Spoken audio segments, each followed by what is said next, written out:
Standby. Standby. Action. Go.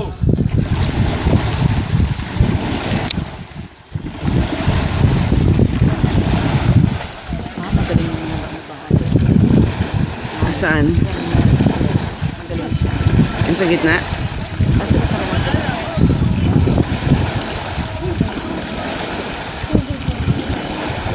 Ramadan ka ulit. Iftar na. Tara na. Kanina buong araw, wala akong kain-kain. Nakadalawang bote lang ako ng tubig. Ano yan? Pagdating ko sa bahay, alas 5 na. First food of the day. 5 o'clock ng gabi. Saan kinain mo? Ano, yung steamed na dim sum. Harap ng Chowking. Chowking. May nabibili akong nasa box na ano, yung mga ganun. Gumawa ako kahapon ng ano eh. Meron ka raw leche eh. Oo, pero hindi masarap. Hindi siya ganun katamis. Sabihin na parami ang puti. Nag 3 by 3 ako eh. 3 whole and 3 egg, 3 yolks. Dapat, siguro dapat dalawa. 2 by 4. Oo. Hindi siya matigas. Hindi rin siya matigas. Pero ano siya? Hindi masarap pa parang. Ano ko, para sa akin hindi masarap eh. Si Eric. So no wonder. Nag-i-encourage siya. Kain siya ng kain. Kain ng kain. Sabi ko lang, hindi masarap eh. Hindi gusto niya.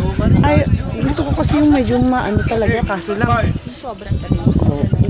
Kaso lang medyo hindi ka makakaano. Kasi yung caramel mo, diba? Asukal. Ilagay mo siya sa pan. Oo.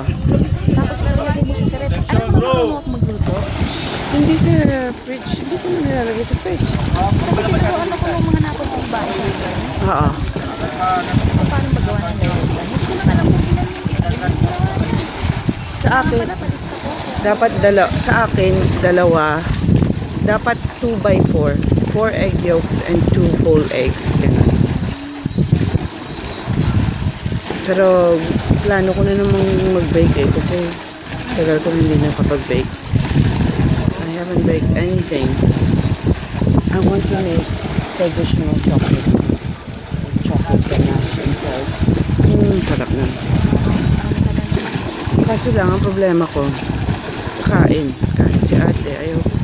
Huwag na lang. Sakitan siya. Bakit? Ay, kumain ako ng kanin kanina. Sa galing ko sa Magano? ito pinapasyalan ko sa coronation. Yung merong maize ba yung grapes? Oo. Ano mo ba to? Sa may Adma up ko at malaksan.